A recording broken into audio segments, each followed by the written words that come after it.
Okay, ladies and gentlemen, would you please stand? Join Vice Mayor Case in the salute to our flag.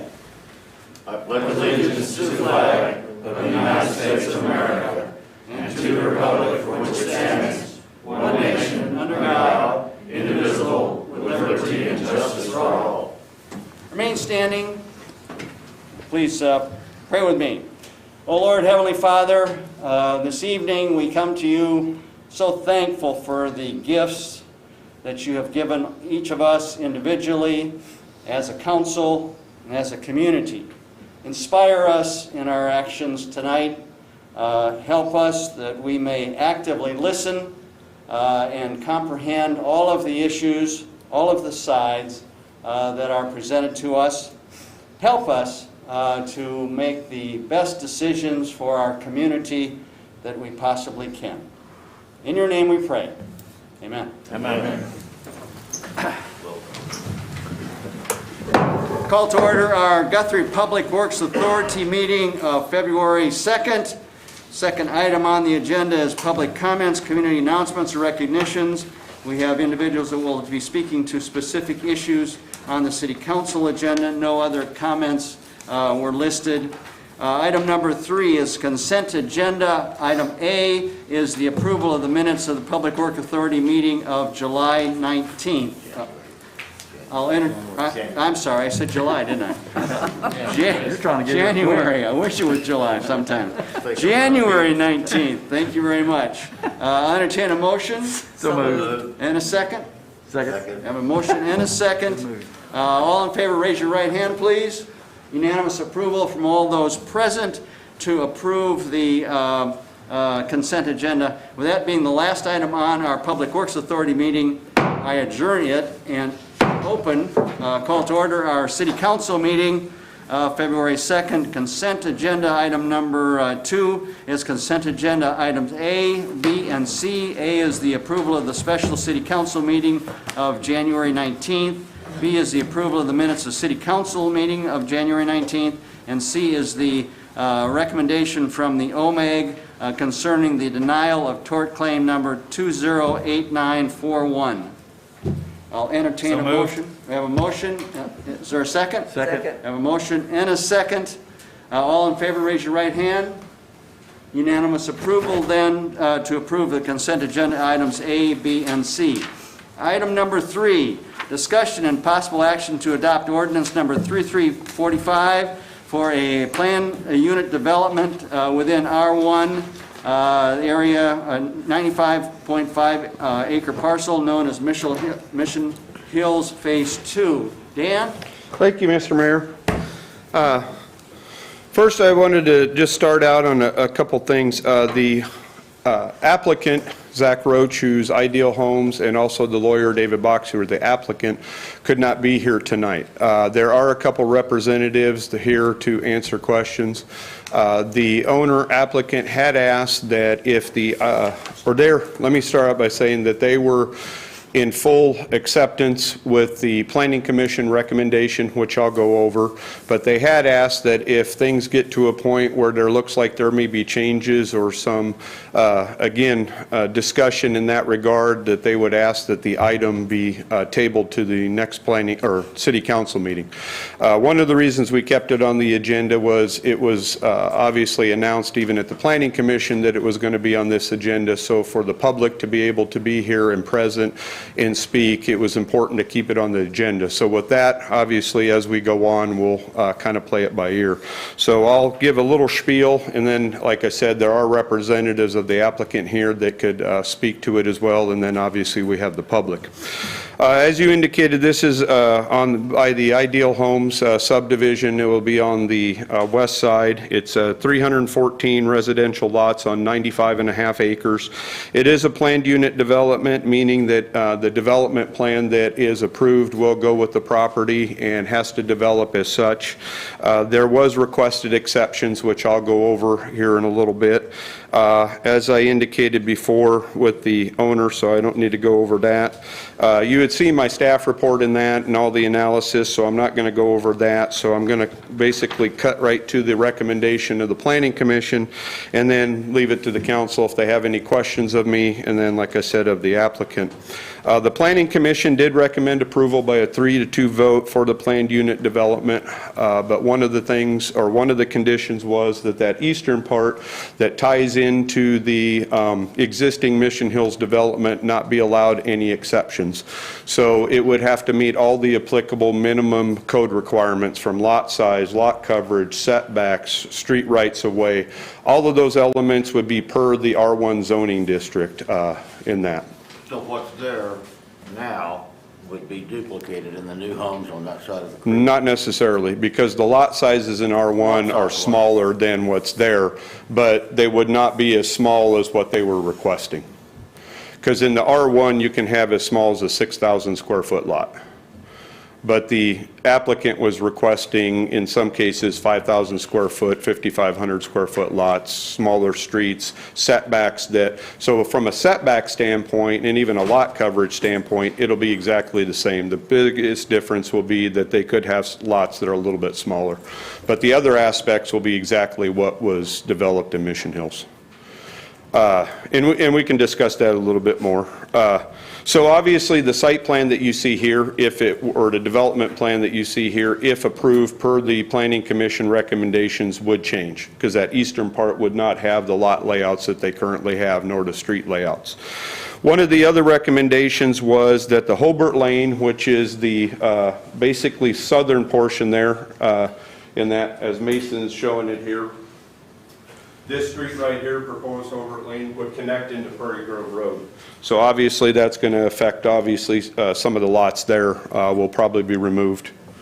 Who's going to pave the roads? Okay. Yeah, I'll get to that. I was going to get through the conditions. Thanks. Connect out onto Prairie Grove Road.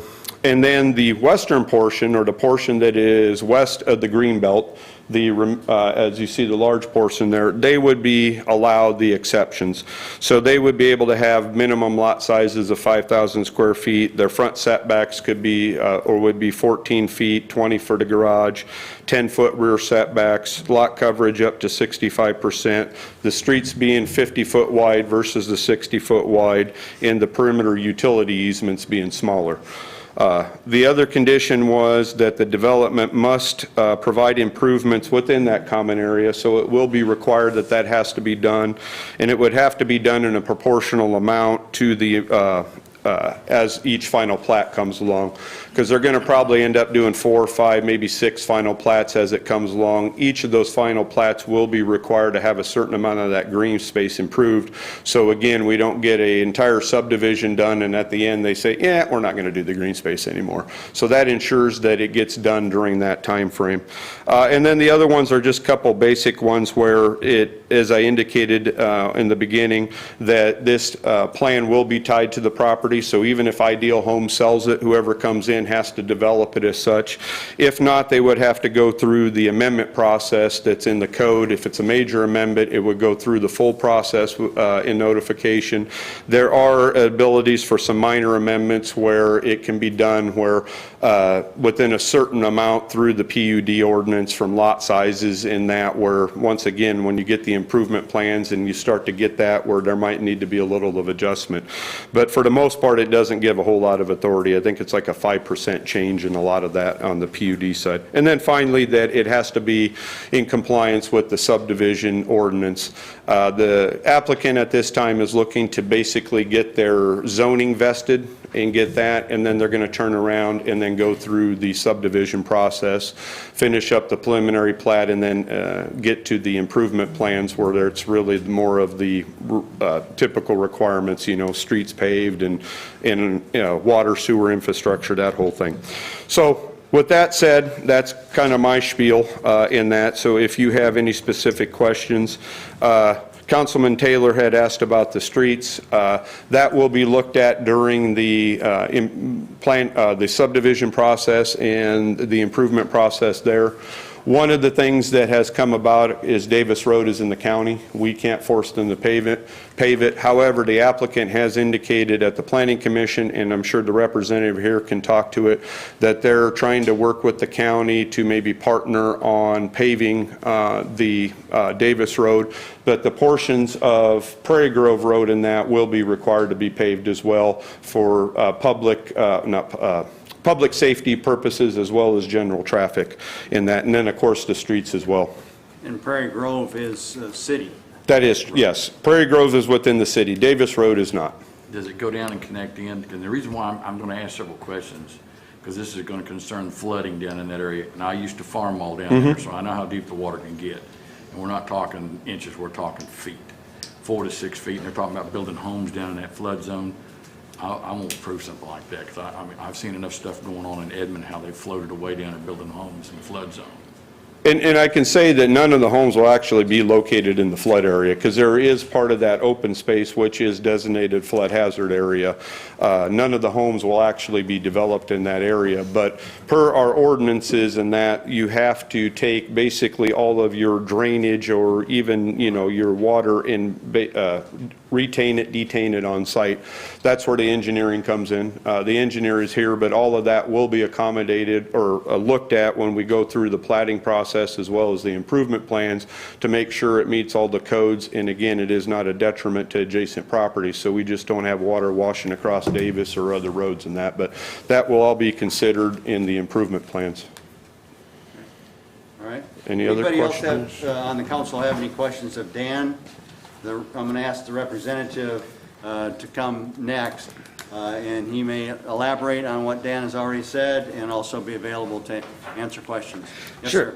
sir. Mason Schwartz, 522 Colcord Drive. I am a practicing partner with David Box. I was here at the Planning Commission. I've been on phone calls with this, so I'm familiar with the case. Getting used to this. Getting used to it. And I wanted to start a couple things. I think it was mentioned there was maybe a 3-2 vote, just to clarify. I think that might have been 3-0. 3-0. No, I said 3-0. 3, okay. Yeah, So, 3-0. whatever it was, I don't think we had 2 against this. I might have misheard that. It was through a Planning Commission. I want to give a little bit of explanation of the case. I don't want to overdo everything that was already been talked about, and then certainly answer any questions. And Chris Anderson is here, our engineer, to answer any technical questions as well. But we are excited to be here tonight on behalf of Ideal Homes. Myself and David Box represent Ideal Homes projects all over the state. And we think it's a great opportunity for a mutually beneficial partnership with the city of Guthrie. Ideal Homes is a top-notch developer. We represent all kinds of developers in the home building industry throughout the state, and Ideal Homes is pretty unique in what they do and what they bring to the table. And they really focus on residential community and putting together a communal experience, which has to be done by a planned out project that cannot be piecemealed and put together with small subdivisions. And so what Ideal Homes looks to do with their business model is create a typical development for Ideal Homes, which is specifically in market demand, and that includes a few features. The first is, again, the communal the feel and engagement, recreational facilities, open space, parks, trails, activating that open space.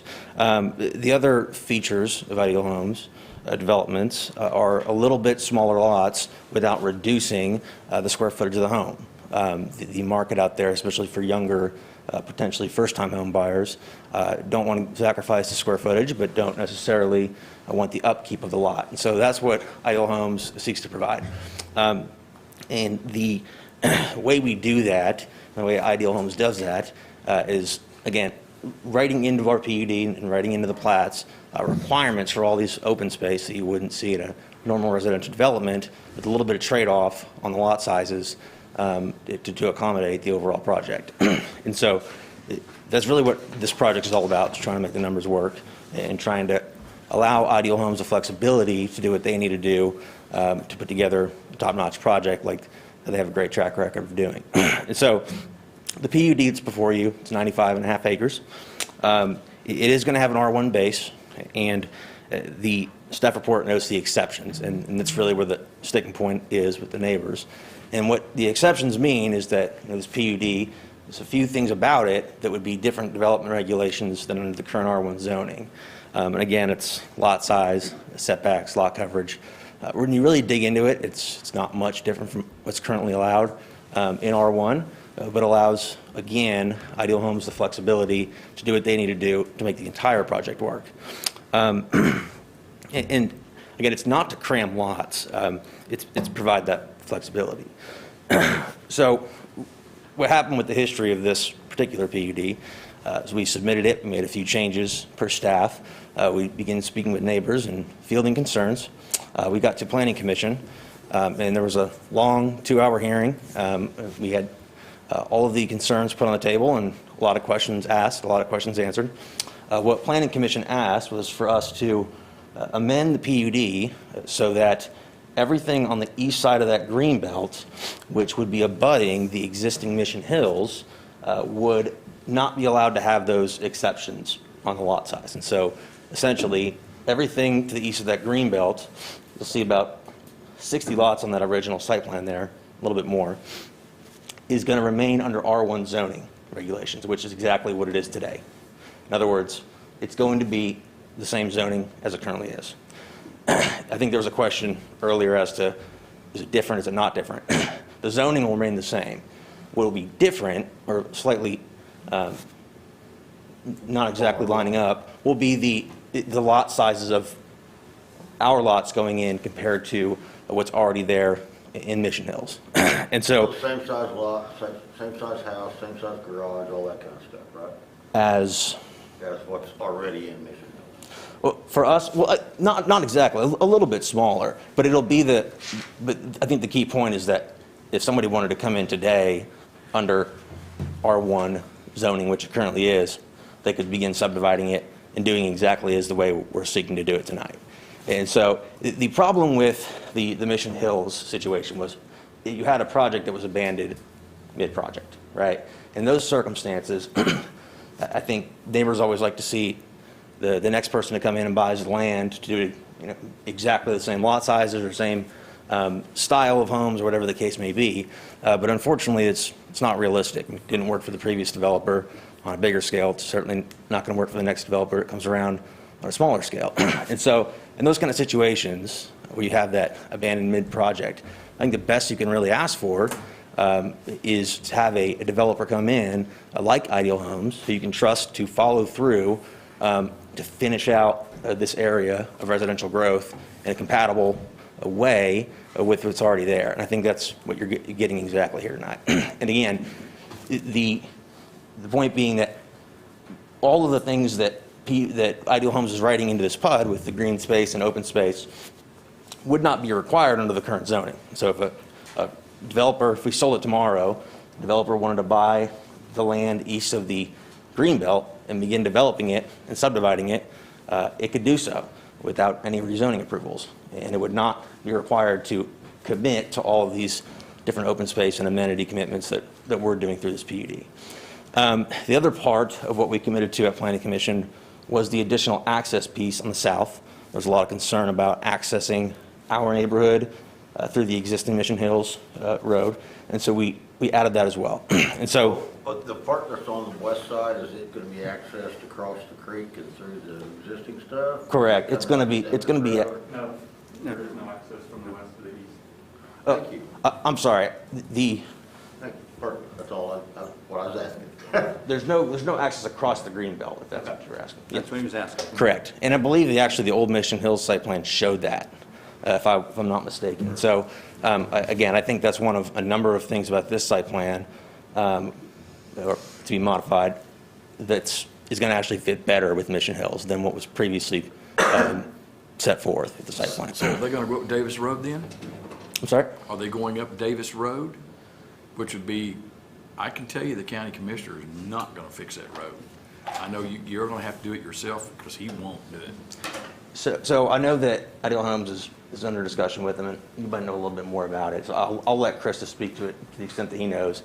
But I think as this commission knows, as well as ourselves, that the county has the jurisdiction over those section line roads. And so we can do the best we can do. But in our view, it's not every development can turn on whether or not the county is going to immediately do a road or not. I'm going to ask another question. You're talking about 314 homes on 95 acres, right? Yes, sir. What size are they going to be? 1,000 square foot homes? Because we already got several additions like that out by where I live at. And James Long is selling lots out there, I'm sure, and I know other realtors are selling them. It's going to be hard to sell a 1,000 square foot house with a one-car garage if that's what this, because I don't want that. I want to see similar to what's already in Mission Hills. I know the rest of these people here are not going to be happy if you build small homes out there. I don't want to see that. Sure. No, the average size, I believe, is about 1,800. There are certainly some that are bigger. We do allow for going down to a little bit smaller than that 1,000, but that is only for usually a handful of homes per project.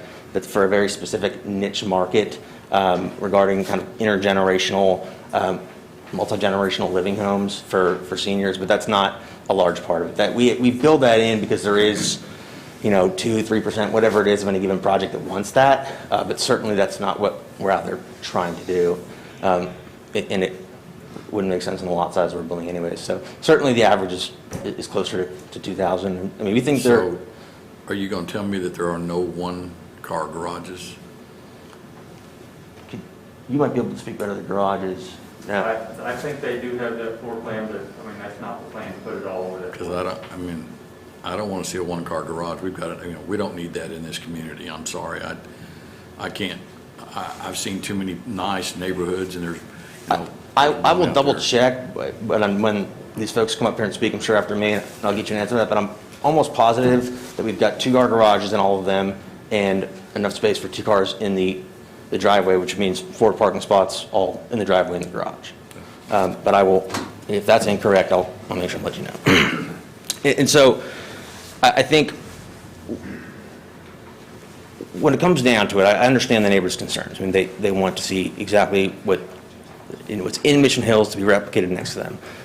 But that's not the reality of what's going to happen here because of that abandonment and mid-development. And I really believe that this is a great situation compared to all the other alternatives out there, even under the current zoning. This is keeping the space right next to them as R1, guaranteeing all of the other benefits to the west of that in the green space, the amenities, the facilities, the parks, the trails, everything is kind of put into your packet. And then also allowing on the west side, away from that existing Mission Hills, the flexibility that our client needs to create the neighborhood that is time and again proven and worked and shown to be mutually beneficial to the communities that it brings it to. So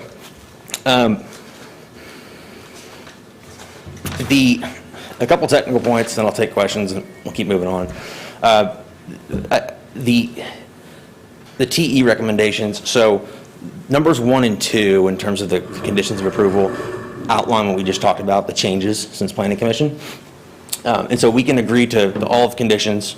The only caveat being is that, I believe it's number 5, again, the site plan, we will conform to the site plan except for it will be less dense over there on the east side because that site plan is what was put forth in a preliminary plat application that we had put forth to the Planning Commission. So it can't be that dense shown in the site plan because that would violate what we've already done. So it will otherwise conform to the site plan except for that stuff on the east on Mission Hills will look less dense. It will be no more dense than what is currently allowed under R1, and all of the other setbacks and lot sizes will be in accordance with R1. And that's the qualification we would put on that one condition with the site plan. Otherwise, we are agreeable to everything staff says in there. We believe it's supported by the comp plan. Staff has recommended approval. And with these conditions, Planning Commission recommended approval. We believe it's supported by the criteria which this body reviews for these types of applications, and we would ask for your approval. And happy to answer any questions. So everything that you've stated is what the Planning Commission had recommended to this body. Is that correct? Correct. Yeah. Sure. We are agreeable to everything the Planning Commission has recommended. Okay. All right. Which we really believe was targeted at satisfying as many concerns as possible of those Mission Hills owners. And so. All right. I watched the 2 hours. As I did. Yeah, many on the council did. Any questions directly of Mr. Swartz, is it? Correct. Mr. Swartz? No? I'm not sure yet. I will Okay, have some all right, questions, but I'm all not right. ready. So the question I have too, because I want to address Jeff with the flooding issue over there, talk about your retention ponds and how you're going to handle the water. Good evening, Mayor and Council. Chris Anderson with SMC Consulting Engineers. Just a quick little background on myself. I started working at SMC, the firm that I'm at now that I'm part owner in 1982. And when I joined that firm, it had been in business for 40 years. So you can do the math. It's been around about 80 years. And you should know that in this business, you don't screw stuff up and stay in business that long. We've been working with Ideal Homes on projects for at least 30 years. And they don't keep engineers around if somebody's screwing up their project. So just tell you that we know what we're doing. We've been doing it a long time. When the first phase of this project was done, the city did not have a detention ordinance, stormwater detention ordinance. It does now. And we've designed that. Now this, again, this is a conceptual drawing. It's not the final drawing. But as you can see, I'll scoot over here a little bit. Hopefully you can still hear me. We've already started designing. There's kind of a ridge that goes right here. This part of the property drains over this way towards Davis Road. We've got a detention pond here. There's a pipe that goes under the road. So we're detaining water before it goes across the road and off the side. We've also got ponds here, here, and a series over here. So we've designed in, we know that we have to detain stormwater before it runs off the site. There was a gentleman here last at the Planning Commission. I don't see him. He's the farmer that owns the farm north of this site. He explained the flooding issue down at Davis and Prairie Grove I know I used to in farm detail. that too. Yeah, I know so how bad it gets. he made me very aware of that, so we talked it out, and we will take care of that. Again, there's a floodplain that runs down along that creek there. We don't have any of the houses or the roads in that floodplain. They'll be out of the floodplain. The detention ponds we're building are also outside of that floodplain, so we will take care of that issue. Quick issue on Davis. The question was, now you said the county commissioner's not going to do that, but I know that the developers have had conversations with him that they said have gone pretty well. Now I can't tell you that the county's going to do all over it or if it's going to split project or how, but they have had some very good conversations with him on that. So, and then there will be access again out on Prairie Grove Road back to the west, to the east.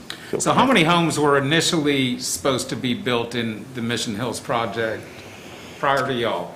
Maybe that's a Leroy question. I don't have that original preliminary plat, so somebody else might have that. I do know that in this little piece would be in this floodplain prior to the drainage ordinance, and really to the right, really what we're talking about right now, more or less, there's going to be 55.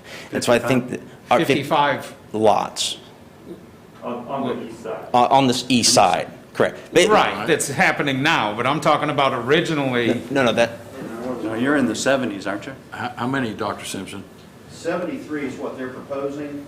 There were 82 lots in the original Mission Hills, and the plat they submitted has 73. But there was always a phase two, is what I'm getting to, or at least that's what I've always heard about with the rest of that land. So I'm curious on what the original builders. so the existing, so the phase Never one, had it. the phase, yeah, so, Original builders by Don McBride had 82 lots, Brian. In the original Mission Hills, Yes. correct? correct. And then the phase two, which is really what we're talking about. Right. When we're looking over here, had 55 additional building lots there. Now, the difference was, again, and this was, I think, the key point about the drainage ordinance. Part of the reason they could even show the lot sizes they were showing was because they were planning to get over into this floodplain in ways that you just can no longer do. And so that's just another reason why continuing Mission Hills was originally planned wouldn't work under current day drainage ordinances. But the 55 lots in this area was compared to what we had submitted for the plat, which I believe was 69, it might have been in the 70s. But that will now have to be reduced to be closer to that 55 number to comply with the R1. Yeah, I'm talking about the second phase of Mission Hills, which is west of the Greenbelt. How many lots was that? Was originally, because Sure. ever since I've lived here, and ever since Mission Hills has been built, there's been a plan to build that entire area. And so the question I have is, what did that look like? Sure. So what I'm looking at was the preliminary development plan of Mission Hills back from 2007, and that shows 141 on top of the 55, on top of the 82. So that's Right. my point. So the point I'm trying to get to is, was the entirety of this neighborhood supposed to be built out originally or not? Correct. And when everybody bought into the neighborhood, was it known that the rest of this neighborhood's going to get built out? Or did everybody buy into this neighborhood thinking it's only going to be 70 homes and nothing else is going to happen? That's Correct. the question I have. I It guess. was always And supposed it's to. not your point to answer. I think it's the groups out here point to answer, and anybody else in the room. And that's, but I will say one more piece on that.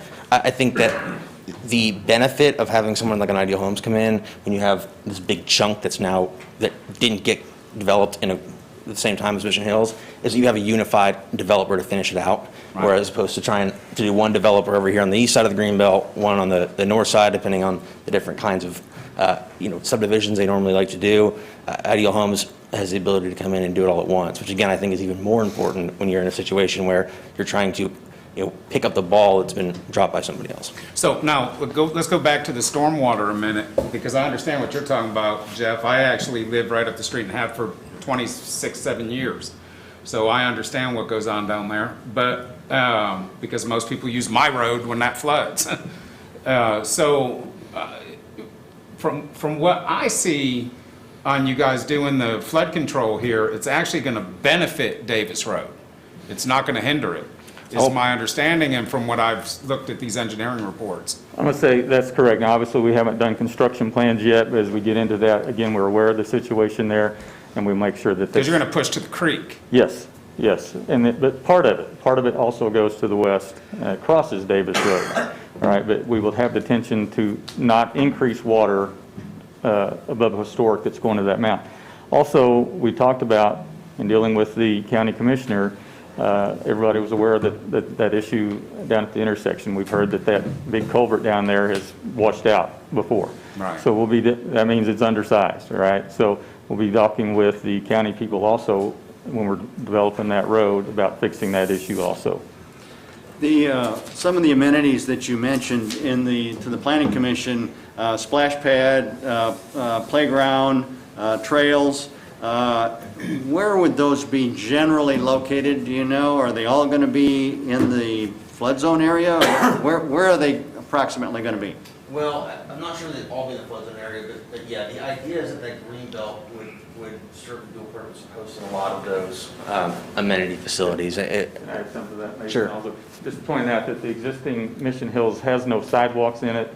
All of the stuff that Ideals will have sidewalks around the streets in addition to the walking trails in the common areas. So you'll put in sidewalks even though you're not required by existing code on the east side? Yes. But Correct. actually, they are. Well, they're required by the existing code. That's what I'm saying. Yeah. So they don't have a choice to But- put the sidewalks in. Sure. Either way, we're putting the sidewalks in, and that's another difference. Mission Hills wasn't required to do that, which, again, makes it a little bit different with the lot So dimensions. now, what about the HOA? Because I've got some concerns about the HOA, that is it one HOA? My understanding is it's two separate HOAs. Mission Hills has their own HOA right now, and the new area is going to have its own HOA. Is that So, right? so Zach Roach from Ideal Homes spoke to this at the Planning Commission. I don't want to say anything that I'm unsure about, but the way I understand it is Zach is going to come in, they're going to do one HOA, as they always do, to do this entire development. I don't believe that the current existing Mission Hills has an operating HOA, but I don't want to hold them to that. But I think Zach also offered if they would like us to come in and help or work with them, or join up with our HOA, that Zach would do any of that to help them out in terms of getting that I think it was started. mentioned, taking over even the entrance, existing entrance. Correct. As a possibility. Yep. Okay. Cheryl, you ready yet? Actually, I would like to hear from Okay. some of the people All right, that yeah, live there they're before They're on the list. Yeah. Okay. Okay. Mr. Schwartz, thank you. Mr. Anderson, thank you. First item, or first person who wants to speak, Dr. Simpson.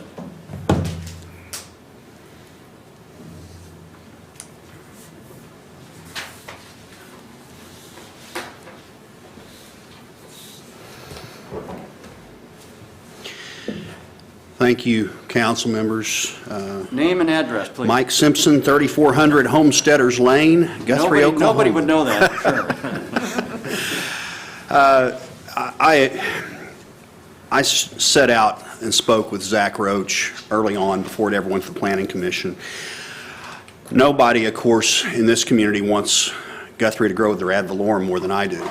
And so I'm excited about Ideal Homes and their ability to do some things that haven't been done in Mission Hills. I also appreciate the fact that they are willing to accept the Planning Commission's recommendations that came the other day.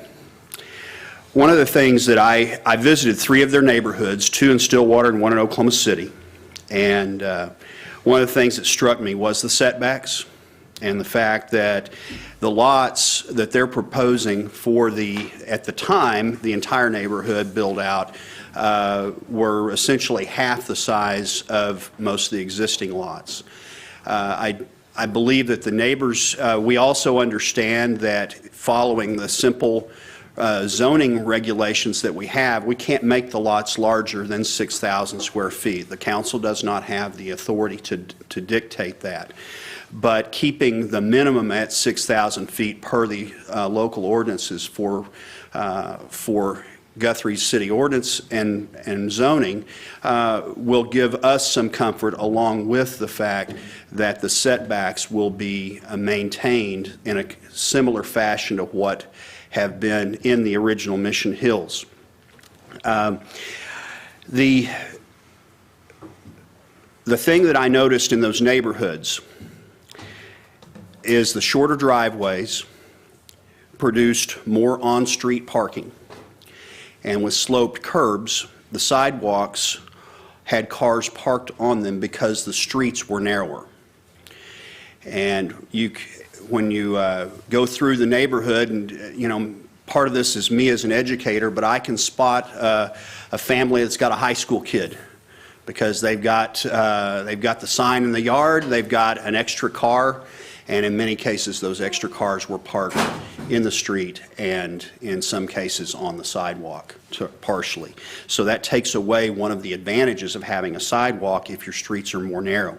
So that's why we want to maintain the consistency within what Mission Hills has as it was laid out in 2005. Originally, Mission Hills, the original portion that was approved by the City Council in 2005, contained 82 lots. The proposal, as I read the plat and counted the numbers on the east side, was 73 lots. And obviously, if they're made larger, then that number is going to go down.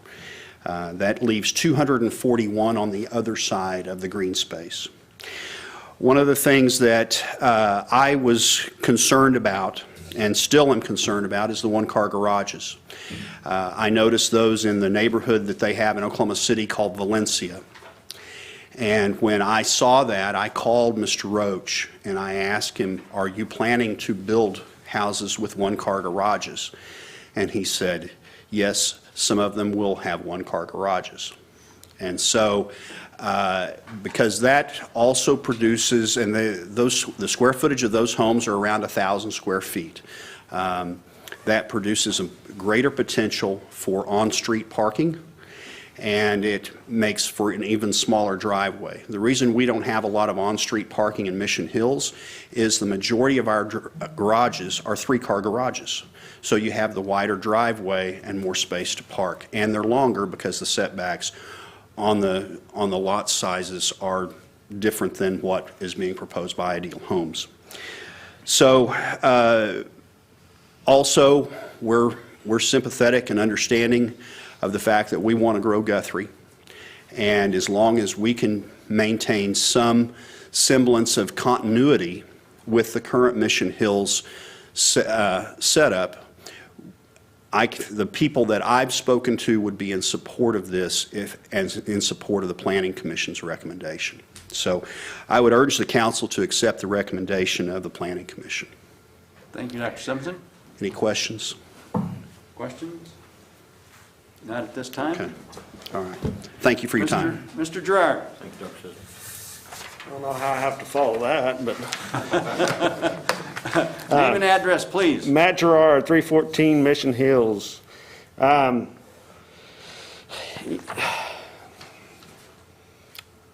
After, you know, we had a big meeting earlier at the planning committee about all this.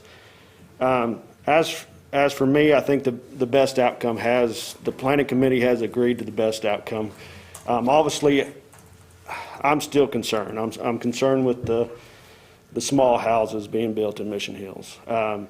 You know, when I went and moved to Mission Hills, there was covenants for us to follow. There was the setbacks, the size of the houses, how the brick was going to be built. And so when I moved there, I foresaw if there was more addition to that, that's what Mission Hills would be. Not to make things smaller and devalue that neighborhood. And so I think a lot of the neighbors are really concerned with that. And I'm not sure what you guys could do about that, whether you can make them build bigger houses. I would love that. But obviously somebody's going to have a smaller house. But at the end of the day, we want to keep the value of Mission Hills the way it is. And so that's my concern. I live on a, not necessarily a cul-de-sac, I guess it ends to where the new phase 2 is going to be. I have 3 cars that are going to be driving by me right now. When this is all said and done, I could have up to 60 cars a day, twice a day. That cul-de-sac, on a good Friday in the summer, you might have 5 to 6 or 7 kids playing out in that little area. So I mean that's the concerns I have. Concerns is obviously the property value and what that's going to do to our neighborhood and the way the neighborhood's going to look, you know, 5-10 years from now. And that's pretty much all I have to say. But you're satisfied with what they're doing on the east side? No, I'm not satisfied, but I think that's the best outcome we have right now, unless you guys can come up with something different, which I would love to. I love the lot sizes to be all pretty similar to what we have right now in Mission Hills. Obviously, even with the Guthrie standard of what it is right now, it's still smaller than what we have there. And then if they're building a 1,000 square foot home, which, you know, they've jumped around from 16 to 18 square foot house. You know, you go look at other things and you see that they're building smaller homes. And they talk about the green space, and I love the green space. I'd love a fishing pond, but all that green space is stuff that they can't build on anyways. I mean, there's a pipeline that runs through there. Obviously, all that creek that runs down through there. That's stuff they're going to have to leave there. I mean, that's kind of given. I'm very appreciative that they've thought about, or it's also on the planning committee's deal, was that they're going to have a road that goes out to Prairie Grove. I mean, that will help. That would help me from not having 60 cars twice a day. But there's something else you got to look at. When they all leave, they go to that top of that hill, and you're trying to pull out. We've already had a lot of bad accidents right there. So that's something that you guys are going to have to deal with later on. If these I think there's around 300 and some houses proposed eventually with everything. That's a lot of traffic. A lot of traffic that's going to be going down through there. So that's all I have to say. Thank you, Mr. Gerard. Okay. Yeah. Did you have a question, Charles? I do have a question because, and I'm surprised it hasn't come up. The narrower roads are, I think they're terrible. I live in a place where the roads are much narrower, and when you put 2 trucks across from each other, it's hard to get through. So that being said, also I'm looking at 1-car garages and on the smaller lots. Are the houses going to be deeper and narrower on the front with the lots smaller? Because if so, Long driveways. well, if so, you're going to have very small backyards. And if you only have 1-car garage, the 2nd car garage is usually for storage. Now then, you're going to be needing to put auxiliary buildings in the back, which will have to come back to us for anything other than the exact duplicate of the house. I mean, I think the one-car garages might possibly be a mistake myself. And I hate to see those, because those people aren't going to live in those houses for the next 45 years. They're going to be there 3 or 4 years and sell them to someone else who's going to wish they had a two-car garage. I'm just throwing this out because these are things that if I were an occupant of Mission Hills 1, I would be thinking about this. So that's a statement. What was the question for? Well, the question was, if they are doing one-car garages, because I've heard no, and I've heard yes. And if they are, these are things that need to be taken into consideration before they start doing it. So what are you doing? Sure. So we just texted with my client, got confirmation. He has one floor plan out of several dozen floor plans, has a one-car garage floor plan. It is certainly not the main floor plan that they're looking to do here. Again, you have to keep in mind that our client is in the business of selling homes. Right. And everything you said about wanting a two-car garage holds true for our clients' potential customers and buyers. Now, they like to keep that option open, kind of like the 1,000-foot minimum, because it's a very niche floor plan. They sell, a small, very small percentage of them of all the bigger lots. And our client can confirm and is willing to commit to the fact there will be no one-car garages on the east side of the green space. And so there's no one-car garages over on that side by Mission Hills. And the other thing about part of this, the garages and the driveways and the setbacks, the PUD specifically states that the setback to the garage itself has to still be 20 feet, right? And so, again, 90+%, 95 or more % of these homes will have the two-car garages, will have at least a 20-foot setback. And you're never going to be able to have setbacks like you do in Mission Hills because that was done without sidewalks.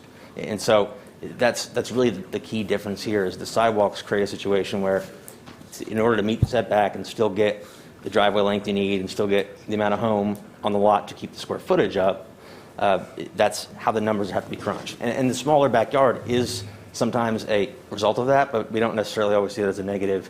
Again, that's part of what the market for this type of neighborhood is demanding is less upkeep with the backyard, more square footage. Then with your HOA that Mr. Roach is going to help organize, or I would think that there should be something mentioned about parking on the sidewalks and parking excess vehicles in the streets and things like that. That should be something addressed in the HOA.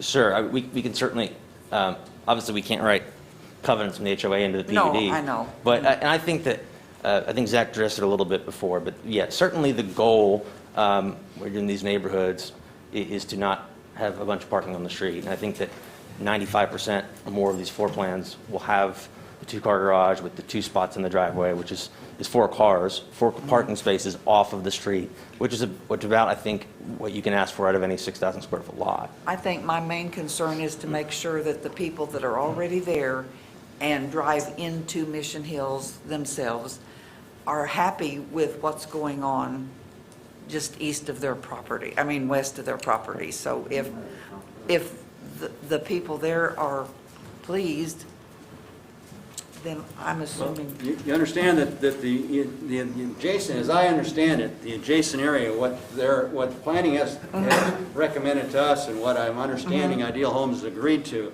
is that, for instance, their street widths are going to be the same as what's in Mission Hills right now. Right. It's on the west side, right, where the PUD streets get narrower. I still wish they weren't narrower, but And we can only go so much, I think we can't mandate over a certain square footage on a lot anyway. Yeah. 6,000 No, square I know, feet is that's as big true. as we can mandate. We can't say you got to put 10,000 square foot lot. No, that's true. Can I clear up Mr. something on the street width real quick? What we're talking about, the shrinking on the other side, just on the west side now, Right. will be the right-of-way, but the physical street itself, the pavement is exactly the same size. It's not shrunk. It's Oh, exact- really? Okay, Correct. that's not what I understood. Yeah, that's why I wanted to clear that up. Yeah. And also, Doctor mentioned the projects in Stillwater that had the sloped curb and the sidewalk.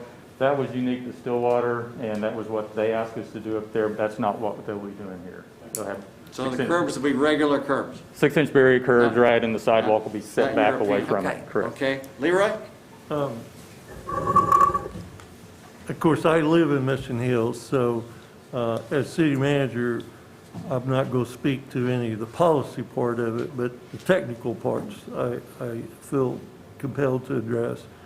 Earlier last year, when the city council amended the design standards, previously, 2-car garages were required for every structure.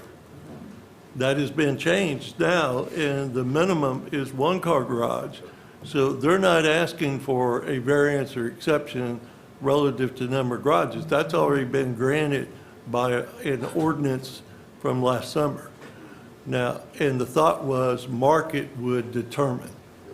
And if the market required a 2 or 3-car garage, then the market would drive that, not the code. So there is nothing they're asking for as a special exception relative to the number of garages. Secondly, our zoning ordinance addresses the size of the lot and the setbacks. We have nothing in our ordinance that addresses the size of the structure. You could technically, next door to me in the existing Mission Hills 1, by our ordinance, you could build a tiny house. Now, subdivision regulations might prevent that from happening, but from our standpoint, we don't regulate the size of the structure. We regulate the size of the lot. Again, the market, it would make sense in the marketplace to build a tiny home on a 10,000 square foot lot. But again, we regulate the size of the lot, not the size of the structure. Just some clarification. So going back to the 1-car garage thing, that decision was made in this council. Correct. And you. The were part of it. opportunity It was. was, Okay, so I just want to be real clear of that, because know, you're I know. saying something different now. Well, no, what I'm saying, the reason why I'm saying it is because we've got I know, but there's other additions south of there that they're putting 2- and 3-car garages, and it makes a difference. And like where Dr. Simpson's at, he also has probably a 2- or 3-car garage, and I'd like to, I can't make them do that, but I would like to see that done. But the because fact it is, would help someone sell could the house. buy a lot in existing Mission Hills and put an 800 square foot house with a 600 square foot single. some of these things to let the market drive it. Anybody else on council have any questions of the representatives or of Dan? I'm gonna make a motion to approve, based on the, planning commission. So, Before we do Leroy? that, do we have anybody else that's wanting to speak? We already We did. already have. Is everybody's, okay, I just want to ask. I have one clarification I want to make sure that is noted. On the minimum rear yard on the side that we're given the exceptions or variance to, it says rear yard 15-foot or 10-foot minimum, okay? But we require a 15-foot minimum utility on the perimeter. So on all the perimeter lots, you can't have a 10-foot setback minimum. It's got to be 15, because otherwise you would have buildings sitting on the utility easement. So that clarification needs to be, Yeah. make sure everybody The understands. easement becomes a setback. Okay, Correct. all right. Will you accept that as Yes. part of your motion? And will you accept that as part of your second? I will. Okay, we have a motion and a second, basically to accept the Planning Commission's proposal to us with the setback amendment that Leroy has identified. All in favor, raise your right hand. Unanimous approval then from all those present to move forward. Dan, what is the next step then? It will be the plating step, because now based... Plat will reflect then. Exactly. Based on the approvals tonight, they will go back and not only readjust their development plan to incorporate that, but then they will have a plat that will also be just like the development plan, and we'll go through that process. And again, like we talked earlier, that's where more of the improvement plans come in.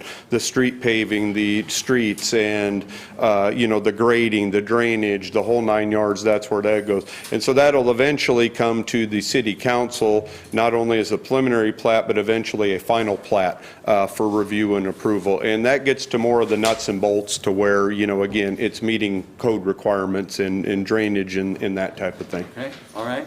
Thank you. Ladies and gentlemen, thank you for your participation. Ideal Homes, welcome to Guthrie. Thank you very much. Okay. Item number 4, discussion and possible action on a request to appeal the Historic Preservation Commission decision to deny a request for certification of appropriateness for painted glass panes on the windows of the west and north facade building located at 202 East Harrison. Dan.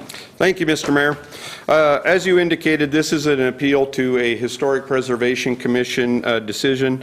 As per the ordinance, the HPC ordinance, Section 23, there is that ability to do such. It pertains to the building, as you indicated. It's the one of the Automax buildings, East Harrison and Wentz, right across or right north of the stadium and right across from the one car lot that had Gordon Kemp for many, many years. Okay. Yeah. I'm going to make, well, go ahead. Okay. You got more to say about it. Yeah, anyway, yeah, the application was to allow the painting of the windows, not only the windows, but the window panes. The Planning Commission, or Historic Preservation. yes, HPC, did not feel that was appropriate, so they denied the application. So obviously, it's here to appeal. The applicant is wanting to appeal it to be allowed to have the windows painted in that. And as you will see, they were physically out there done in that. So with that, I'll give it back to council if they have any questions, but the applicant owner is here if you have any questions of him. Yes. I looked at it. It actually, that building looks better than I've seen that building look in a very long time. I'm going to make a motion to approve. Well, now, just a minute. There might be a few other people that have some If there's questions. some other people that have questions, ask them. Okay, all right. Go ahead. Anybody have any questions? Second this motion. If you drive by and look at this building, it looks night and day from what it's looked in years. The fact is, the city had renderings in order to tear that building down. So we were going to tear it down because it had no historical significance, but yet we're telling the HP is telling them they can't paint the windows, and I think they're out of line. Well, HP even admitted in their meeting halfway through that it was not a historical significant building. Well, it doesn't matter what HPC thinks. So Well, that's why I made a motion so It's a- quickly. and as I understand it, if you took the paint off the windows, basically, in fact, I think there was one picture of one of the windows that didn't have paint on it, and it had insulation, because they put sheetrock up against the window. Yeah, Um, well, That looks better than insulation. The paint looks better than insulation. I think there was a second already. Yeah. I've seen it. I've seen it. I think All right. Councilman Long seconded it. All right, we Yeah. have a motion and a second. Is there any other discussion? Okay. All in favor of appealing it. approving the appeal? Allow them to Approving the paint their windows, right? You can keep, thank you. Well, let's be clear. You have You to made make. the motion. Well, I understand I made the motion, but the one thing that I did forget to discuss, but I mean, it just goes without saying, but I'll say it anyway, is you can't have the paint peeling in 2 years and falling off. It's got to be maintained. That's what I worry about. Something you won't have to worry about. Yeah, that's what I'm saying, and that goes That's what I'm without worried saying. It just, other than that, yeah. Okay, we have a motion and a second to approve the appeal and reverse the recommendation from the Historic Preservation Commission. That didn't belong there to begin with. I didn't say that. Raise your right hand. Unanimous approval then to approve the appeal, reverse the recommendation from Historic Preservation. Item number 5, discussion and possible action to adopt and approve ordinance number 3346, request rezoning of property on 115 North Cedar. Dan? Yes, thank you, Mr. Mayor. As you indicated, this is rezone. It's on the eastern part of town here, over just a little north of Oklahoma, as you indicate, off of Cedar Street. The application is to go from R1 to C2. There is already a significant amount of C2 along Oklahoma in that area, and so the introduction of this, even though it's R1, should be minimal to the area. The Planning Commission did recommend approval of the application 3-0. Okay. Questions of Dan? Okay, I'll entertain a motion then to approve that ordinance. Motion That to change. approve? Second. A motion and a second. Any other discussion? Cheryl, you look, okay? I'm thinking. That's why I look puzzled. Okay. All in favor, raise your right hand. Unanimous approval then to approve that ordinance and that change. Made the motion. Item number 6, discussion possible action to adopt and approve ordinance 3347, rezoning of property on 811 South Division.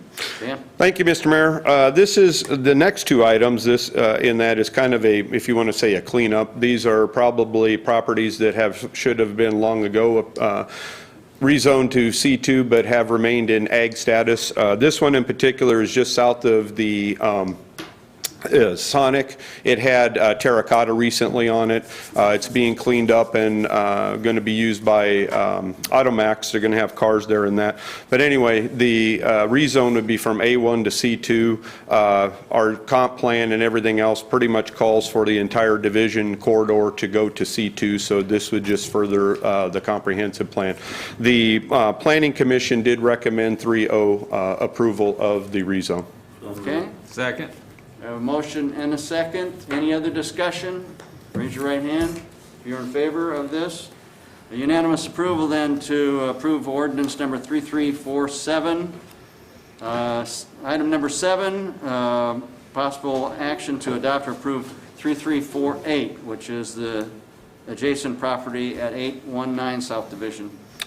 Dan? And I'll just add, same as the first one, just so everybody knows where the property is. This is the former Dean's Wrecker property, and as any of you may have gone by there recently, it's in a little bit better shape than it used to be. So the property's moving in a positive direction, but again, it's just putting the property into what really the zoning should be, which is C2. The Planning Commission has recommended approval of this one as well, 3-0. So moved. Okay. Second. I have a motion and a second. Any other discussion? Raise your right hand if you approve of this. Unanimous approval then of ordinance number 3348.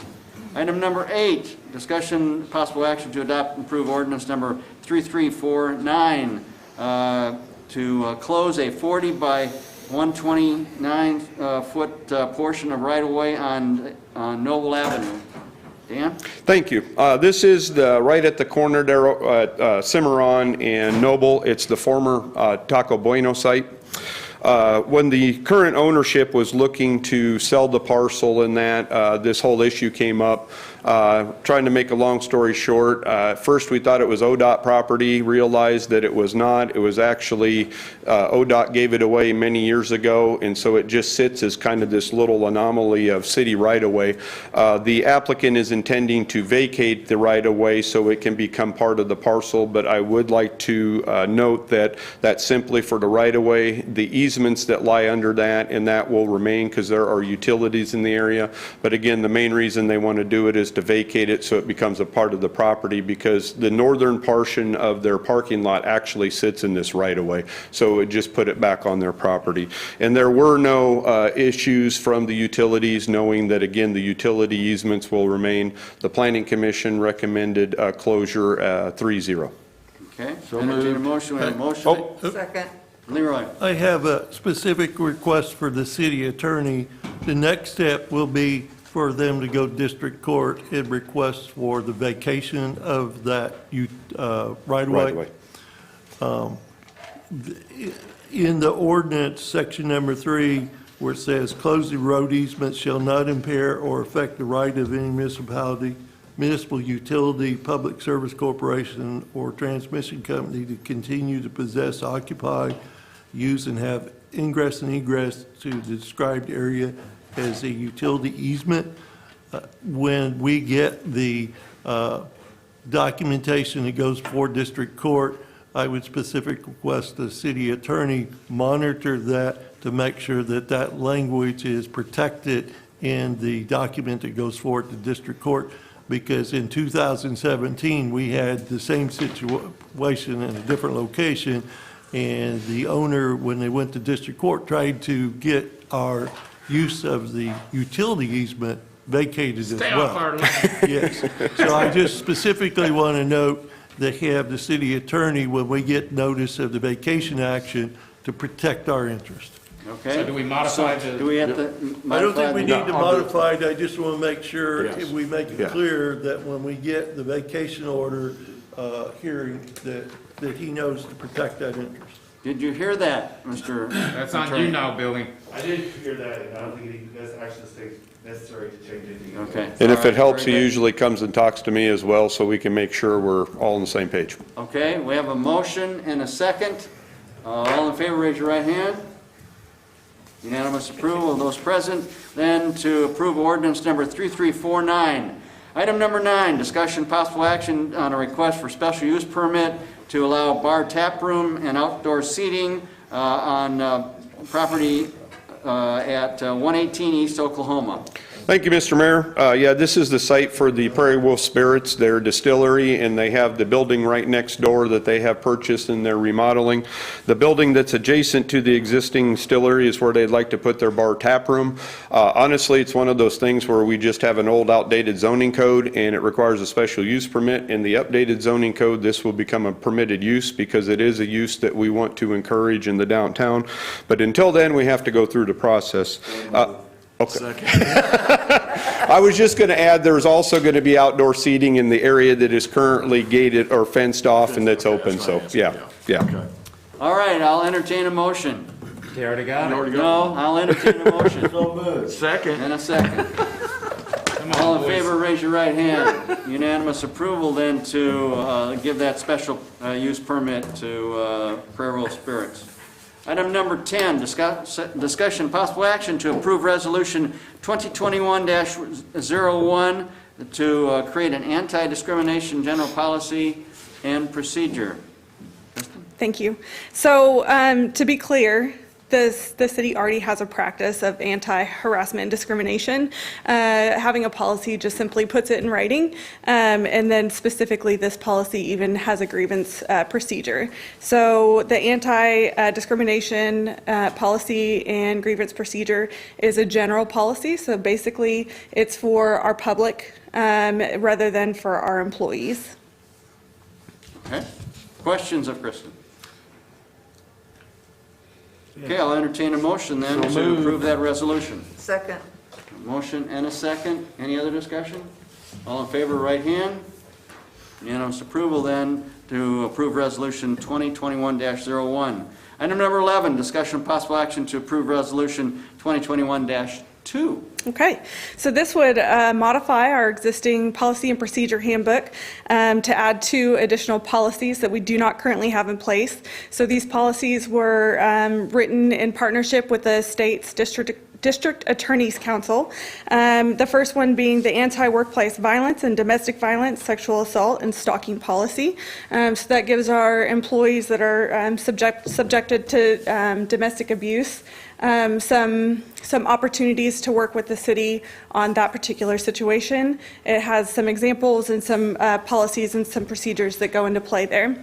The District Attorney Council example policy kind of brushed on workplace violence, but we didn't have a workplace violence policy in our handbook, so I kind of broke that out and broadened the stroke a little bit on workplace violence because that's a good policy to have. So moved. I have a motion and a second. Any other discussion? All in favor, raise your right hand. Unanimous approval then to approve resolution 2021-2. Item number 12, discussion and possible action to approve resolution 2021-3. Okay, so this also is a recommended amendment for our policy and procedure handbook. And this one touches a couple of different policies, so I'll kind of break them up and talk about each one and why. So the first one would be the EEO and the discrimination policies that are existing in our handbook. Essentially, we want to add some language there to include sexual orientation and gender identity as a protected class as a result of Bostock versus Clayton County, Georgia case that was a Supreme Court case heard in June 2020, which kind of made that distinction that discrimination based on sex does include sexual orientation and transgender status. So it was important for our policy to reflect that as well. Okay. The second one, also in partnership with the District Attorney's Council, our grievance policy really only had a grievance procedure that directed employees to work through the city. And we still really encourage that, and the policy still states that we encourage that, but it is important to have a third-party option. So we just broadened that policy to include a couple of different options for our employees to grieve issues should they need to.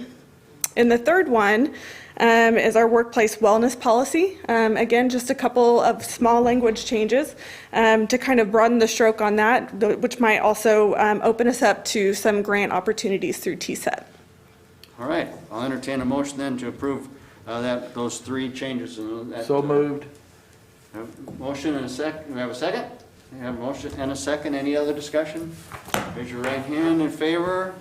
Okay. Thank you. Unanimous approval then to approve resolution 2021-3. Item number 13, city manager report. I have no additional reports tonight. Item number 14, comments from members of city council. Councilman Long. I just want to appreciate the people in the Mission Hills community that actually came out tonight and got involved and sought the answers to their questions, and I'm really excited about Ideal Homes developing. I think we all want growth in our community, and I think that we know that retail follows rooftops, and we also know that those rooftops are only counted when they're within our city limits. So seeing the city limits grow with rooftops is real exciting. So, Okay. Thank you. Councilwoman Paget. Well, I agree with Councilman Long on that. I'm really glad that we are going to be getting some new housetops in town and see some growth in that respect. Everything else, everybody stay well. Councilman Bothroyd. Yeah, I agree. Rooftops are what I've always campaigned on every time I've attempted to be in this position. And I've talked to a lot of people from Mineral Wells, and I think that we've come up with the best solution all the way across the board. And we have to encourage building, and we have to encourage builders to come in and to build homes. And because when they build homes and they put that investment in, they're going to bring the people in as well. They're going to advertise for that. That's another thing we need to be aware of, that these houses are, I don't feel are going to sit vacant. You know, you may bring another 1,000 people into this community just in that one expansion of that neighborhood if there's an average of 3 people per home. So, there you go. That's Okay. it for me. Councilman Taylor. Nothing much. Thank you, staff. I appreciate all your all's hard work, all three of you, really. I really do. There's nobody else left. I think everybody's got up and left. Tenny's always picking up sticks. Yeah, Vice Mayor Case. probably. There's 4,000. Nothing? Yeah. Okay, I've got Oh, I just forgot. I apologize. There's just a 4 staff couple- here, Mayor. Just I a couple apologize. comments. Just to let you know that the latest numbers that I've picked up off of the Oklahoma State Department of Health figures on the COVID for Guthrie, 2,158 positives have been identified, 14 deaths, and about 200 of those almost 2,200 people have recovered. But that's a pretty sizable part of our population. 2,158 positives as of, I think, midnight last night. So take the precautions, folks. Take the precautions. I agree with that, Mayor. I just want to let you all know. And I volunteered today at the COVID shots line. And if any of you are interested in volunteering, they can always use some more help. It's running smoothly. Some of you may have gotten the shots through Logan County. Well, I guess, yeah, you got to be old like me. But it's running really well, and you don't have to be old to volunteer. I know that. But they are looking, they do need some more volunteers. So just throw that out and get on their website. It'll show you how to become a volunteer. Last thing is a recurring theme of mine to encourage citizens to get involved in the commissions and the committees that we have. We have vacancies coming up on the Board of Adjustments, the Historic Preservation, the Planning, Forestry, and Parks. Lots of opportunity. Go to the City of Guthrie website. It'll identify what those organizations do, those commissions or committees do, and how you can apply. You can apply online, or you can get the form and mail it in. But please, get involved. Get involved with our community. Get your input into it. We want to hear from you. We want you to have a voice in the direction that we're going. With that, ladies and gentlemen, we're adjourned. Thank you.